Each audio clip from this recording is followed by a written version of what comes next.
ॐ सोमनाथाय नमः। ॐ मल्लिकार्जुनाय नमः।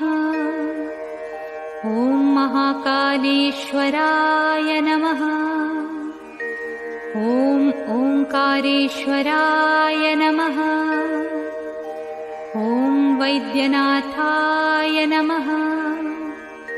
ॐ भीमशंकराय नमः। ॐ रामेश्वराय नमः।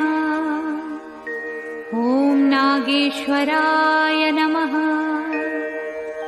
ॐ विश्वेश्वराय नमः।